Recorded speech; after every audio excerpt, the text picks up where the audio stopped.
And so, what's on your mind? Just like, I would love to be guided through, like, doing that, like, consistently. Like, let's say I'm in a contrasting situation. For example, simple one.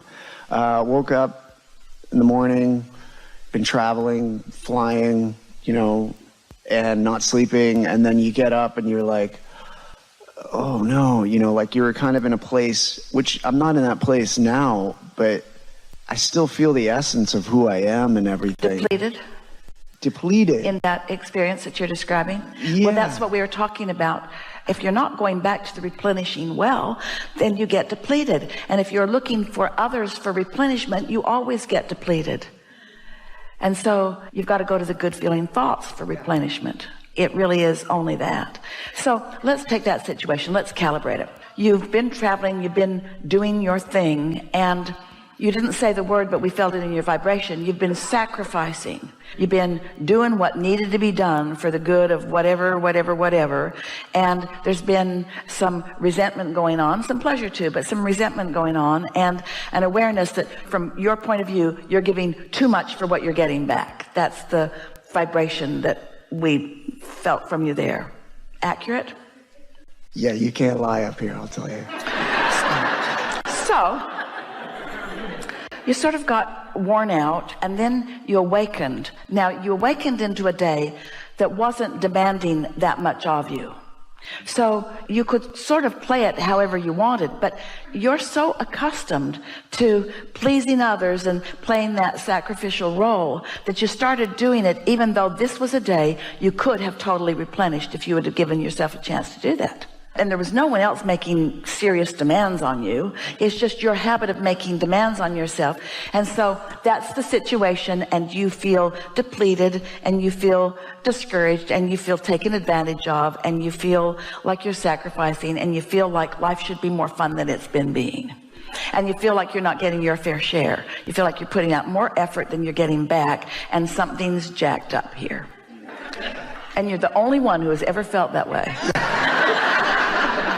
There's resonating all over the room here. So you've written that on that side of the page, and now you're asking yourself the question, this is how my recent involvement in what I do has been making me feel, and especially some key relationships have been making me feel that way. So this is a situation that I'm calibrating to. But if I am able to set that situation aside just for a moment, and I can think about how I dominantly feel about life. Is it worth living or not? Hell yes. We're channeling you. Hell yes. Am I eager about life or discouraged about life? I'm eager. You are. There's no question about that. Do I feel like there's so much to give and get? Or do I feel like it's all sort of useless and wasted? There's so much to give and get. Do I feel that I can be empowered by the engines and forces and laws of the universe? Or have I got to muster it all up on my own? No, I'm supported. There's so much evidence of the support of the universe. I just have to sync with it. Do I know how to sync with it, or am I flying blind here? I know how to sync with it. Do I often sync with it? Yes, I do. That's all that it takes. Now you're calibrated back with what you really know and who you really are, and your inner being is joyous in your acknowledgement of what your inner being already knows. And now you're in the replenishing mode, not the deprivation mode. And in the replenishing, you're feeling yourself coming back to life. Ideas about maybe what you'd like to do start coming to you. You want to get up and go get something to eat. Everything shifts because you shifted. Yeah? Yeah. What goes through my brain is like this side starts weighing things out, and I'm like, okay, because I can feel that. Like, I can feel that ease. And when you said the universe, the support of the universe, like all these cooperative components are in place, I felt this instant ease. The bottom line is here, you got to do the work. And we know you do in many regards, but you got to do the work. And now this work is elevated to another level of understanding within you. You now know about calibration. And you now know that you can be under the influence In other words, letting some situation calibrate you. Or you can be under the influence of your source and calibrating to that. You can be calibrating to your desires or to your bogus beliefs. You can be calibrating to your strengths, or you can be calibrating to your weaknesses. You can be calibrating to your desires or to your fears. It's your choice, but you've got to do the work. And this is what we want you to hear above all other things that you've heard from us here today. When you calibrate, you get out ahead of it. It's like setting your point of attraction. It would be like, no analogies are perfect, and this one is troubling on many levels, but hear it anyway. It would be like you have a little calibration knob. It's about right here, and you're turning it to grouchy people or happy people. Now, we're serious about this. And then you say, okay, grouchy people, off I go. And now your point of attraction is for grouchy people. You shouldn't be shocked. Grouchy person after grouchy person just shows up in your experience. If you can acknowledge, in our silly analogy, that you turned the knob before you went out there and met them. You calibrated, because law of attraction never makes a mistake. You never receive an experience that is other than what you've calibrated. Now, you can say, and we believe and understand and sympathize to some extent, the situation calibrated me. I didn't mean to do it. We get that. Or I got calibrated when I was really young and I've been doing the same thing ever since. We get that too. But now you know too much. Now you know too much. Now you know that you are an extension of source energy, and that source energy is calibrated to success beyond Esther's ability to even describe it to you, you see. So you just got to stop being lazy and sloppy in your thinking and get out ahead of it. Now, get out ahead of it. Get out ahead of it. Get out ahead of it. Get out ahead of it. That sounds nice. But if you're tumbling down the ski slope, rolling in the snow, and someone yells, stop, you're not going to stop. And in the same way, you're not going to get out ahead of it when you're living the results of previous calibration. So you have to find somewhere in there a reason to see things differently. That's the reason you sleep, really. You recalibrate when you sleep, and you have a tremendous opportunity to focus differently when you awaken, if you would. But your tendency is to talk about what's been going on and to face reality. And often you wake up in a similar environment that you went to sleep in. And so you usually don't make any deliberate attention toward calibrating to something that you really want.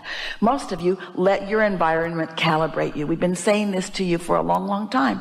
Most people offer most of their vibration in response to what they are observing. And so what we're asking you to do is stop letting your observing with your physical senses, what you're seeing and hearing and smelling and tasting and touching, let that not be the observation that matters most to you for a little while, and let your emotional observation be what matters most to you.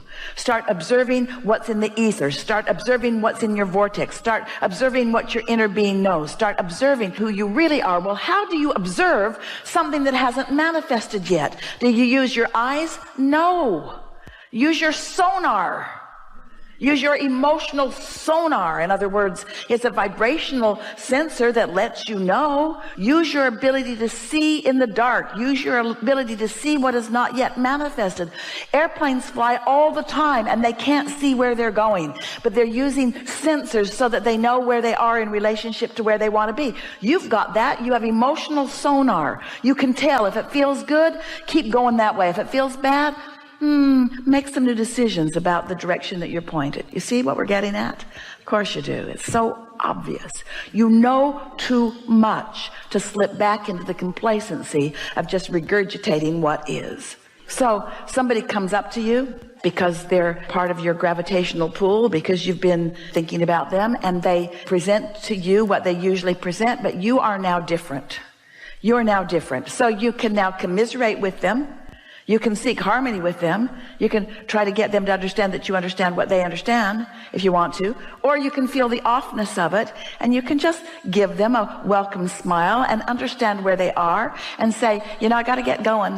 I got some stuff going on. I got some stuff going on. Don't let yourself get sucked in to what sucks the minute you get sucked in. The minute you get sucked into it, it doesn't feel good, and you know it. Do something about it. Don't get sucked in. Don't let yourself go where sometimes it's the easiest place to go. You know too much, you see. You know too much. So what happens for a while is people that are used to you going there with them are going to be offended when you don't go, because they've been calibrating to your appreciation of them. They like it when you agree with them that they're right in their dysfunction. They like it when they complain to you and you give them a shoulder to cry on. They do like it. But why calibrate to their problems when in your vortex, because you love them, is a solution to their problems? One mother said to us as we delivered something sort of like this to her one day, she said, but my son will feel like I am forsaking him. We said, how could he feel that way when your undivided attention is upon everything that he wants, that you want for him to have? How could he feel forsaken when you're believing in him, when you're believing that things can get better? How could he feel forsaken when you're just not willing to cry and moan and complain with him, but instead you're talking and thinking about where he's going and who he really is? He's not going to feel forsaken. That's just a lazy excuse that you're offering because it's easier for you to see him like he is than like he wants to be, because you count too much on your physical senses. Looking back isn't fun. It'd be like driving down the road and spending your whole time looking in the rear view mirror. You're missing a whole lot of things. And you're probably running over a lot of things too.